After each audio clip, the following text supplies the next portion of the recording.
So welcome to Chasing Modern Classics. Not good. We've had a bit of a disaster with the GT4 because Lewis has sent me some pictures and I think he's going to need a full respray now, and it's a bit annoying because the advert didn't say it had been, obviously, well, you're going to see, but it's not good. So literally I've just arrived, I haven't seen the car yet, and we're going to drive in. Now, good thing is we're in a 22B, so it's not that bad a day, and it's drove so good on the way down. So just pulling up now. Here's his unit. 720S there. GT4. Right, let's go and see, well, what we're going to see, which I don't know, but it doesn't look good.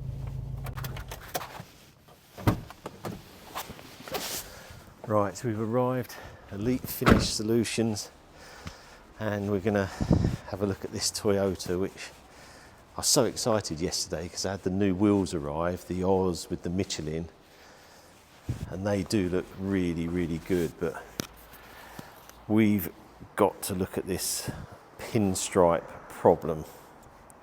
So I'm just trying to see here. Okay, so this, wow.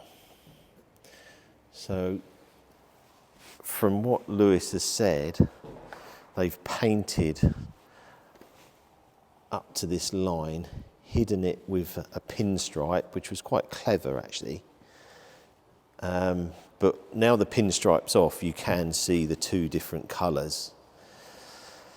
So yeah, on the original advert it said that the bonnet was the only thing that had been resprayed, and I could see the difference in colour, but actually we can see that the whole bottom half. The other bad thing is both sides. So even round here you can see that this side has got the same thing, and look at it here, they can't do anything with that. Look at that, actually almost feels like it's got a key mark because that's so deep.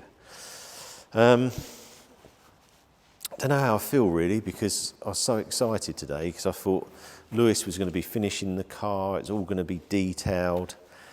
I think the wheels look fantastic. I think we'll have to do some phone calls. Matt Lewis is going to get a call soon because I think he's going to have to respray the whole car. Still got more conversations to have with Lewis about what he thinks as well. But yeah, it's a bit disappointing. I couldn't believe it actually when I got the message. That's why I rushed down, because they showed me a few pictures, but I wanted to see it for myself. But when you're here now, you really see this colour difference. It's huge. It can't remain like that. They can't even flatten that down. It would go through the paintwork, so that's not an option.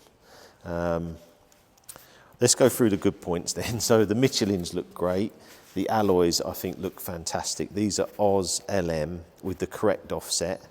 I think at the rear I probably need a spacer. I don't know if it'll come across on camera, but you can see these are quite set back in, but the front ones look correct actually. These look about 20 mil out, but I know on the forums there'll be a spacer I can get for that. Yeah, it's just a bit of a weird day. I don't really know what to say because I was hoping this was fine. Earlier in the week, I did take part of the pinstripe off just to have a look at it on the top bit. But it was the second line, the thicker line, that was obviously masking this. So yeah, it's a bit frustrating.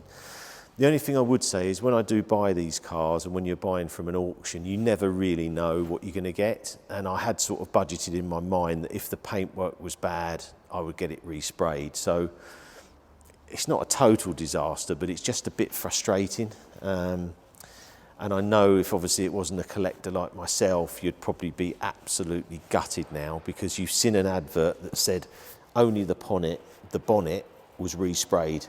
But actually it wasn't. It's a huge amount of the car. Other confusing thing is obviously when I saw the number plates, that made me think that this is original because this is an original number plate.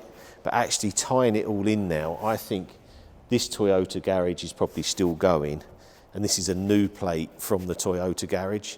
So just little tricks people can play on you, but obviously I never saw the car until we'd purchased it, and I really wanted, well, you know how much I wanted one because you've probably seen the other videos of doing the auction. My dad used to have one 30 years ago, and I used to drive it, so I really wanted one, and I do really like this grey.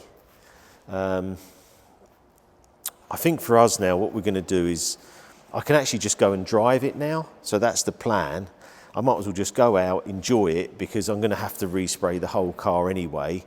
I'm going to go to Tyre Point, get the tracking done, see how much difference there is with obviously new tyres compared to those 20-year-old tyres I was on. I mean, it might drive really, really well now. I'll probably get it serviced as well. If I get Toyota to do that, get everything straight, and then maybe a winter project.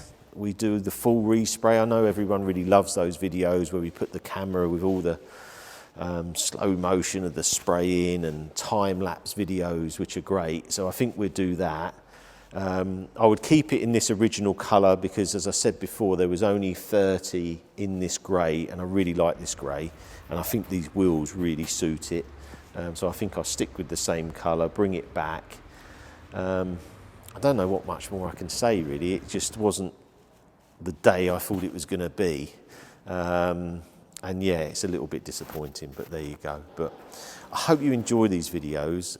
If you need to go back and look at us buying this from auction, and the video we done in the garage on the car, and how many, you know, Carlos Sainz editions they were, and did people even know there was a Carlos Sainz edition? And this is part of the journey, and hopefully the next car we maybe won't have as many problems as this, but that is the fun of doing this and why I love it so much. So I hope you enjoy these videos. Please like and subscribe to our channel. We really want to get more and more views, and if you can share them for us, that really helps. And I'll see you again soon.